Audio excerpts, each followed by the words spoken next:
hindi pwedeng manatili na lang tayo sa pagkabigo at paninisi dahil hindi naman natapos ang laban noong 2022.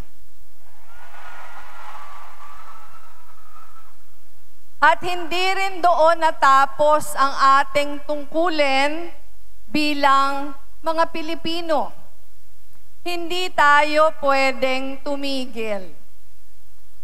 Ngayon, nahaharap tayo sa bagong yugto, ang midterm elections, kung saan may pagkakataon muli tayong palakasin ang ating hanay. Nakita na natin na sa loob ng mga nagdaang buwan at taon, napakahalagang plataporma nito para unting-unting basagin ang pananamantala sa taong bayan. Ang patunay nito, si Senator Risa Hontiveros.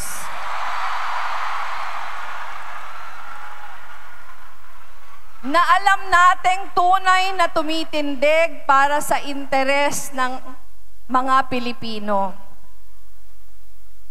Proud tayong lahat sa kanyang performance sa Senado. Pero di ba, mas gagaan ang laban pag meron siyang kasama. Kaya ang susunod na atas para sa atin lahat, bigyan natin si Senator Risa ng mga kaalyado at katuwang. Mga kapwa niya matitino at mahuhusay, natitindig kasama niya sa lahat na laban.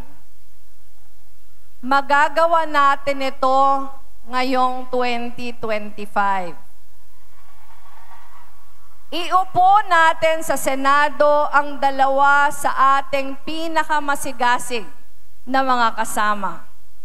Unang-una, number 5 sa balota, Senator Bam Aquino. Kampiyon ng libreng edukasyon at siguradong trabaho. Higit pa sa husay, si Senator Bam, parang hindi na ako sanay na matagal magsalita, nawawala na ako ng boses. Kulang sa practice. Higit pa sa husay, si Senator Bam ay masasandalan sa pinakamalalaking laban. Alam na alam ko ito dahil siya yung aking naging campaign manager nung ako ay lumaban for the Vice Presidency sa 2016. At siya ulit ang aking piniling campaign manager nung ako napalaban noong 2022. At bagamat marami ang mga hamon na ating hinarap, kampante ako dahil siniguro niya na maayos ang lahat. Ganyan ang senador na kailangan ng taong bayan. Mahusay at maaasahan. At syempre, kilalang-kilala nyo ito. Ang aking partner sa ating makasaysayang People's Campaign. Number 51 sa balota, Senator Kiko Pangilinan. Ang masisiguro na hello pagkain sa mas mababang presyo. Tapat sa tungkulin at batak na sa serbisyo. Nung napasabak ako nung 2022, naalala nyo ba yon? Last minute ako nagdesisyon. Pero si Senator Kiko ang unang-unang pumasok sa isip ko na maging kasangga sa laban. Handang-handa na siyang tumakbo noon bilang senador. Kompleto na yung kanyang mga tarps for senator. Pero isinantabi niya ang sariling ambisyon para samahan ako sa pakikipaglaban para sa bayan. And after ko siya nakasama ng mahabang panahon nagkakampanya, alam kong hindi ako nagkamali. napakabuting tao, honest, saka maaasahan na kasangga. Ganyan ang senador na kailangan natin. Yung sasamahan ka sa hirap at sa ginhawa mula umpisa hanggang sa dulo. Kung kumandidato siya noon bilang senador, siguradong-sigurado na sana.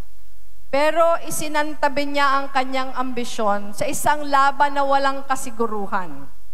At yon ang isang pagpapatunay kung gaano kalalim ang pagmamahal sa bayan.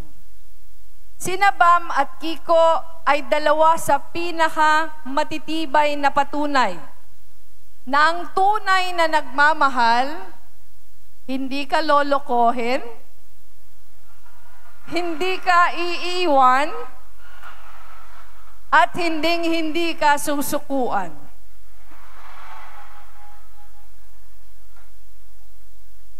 Sa kabila ng pagkakadapa at mga kabiguan, muli silang sumusubok, iniaalay ang sarili para sa kapakanan ng ating bayan. Hindi para sa pansariling interes, hindi para magpakasasa sa kapangyarihan, hindi para linlangin ang taong bayan. Tumitindig silang muli bilang kampyon ng bawat Pilipino na nangangarap na mas magandang buhay, mas maraming oportunidad at mas maliwanag na bukas. Alam ko, sang-ayon kayo.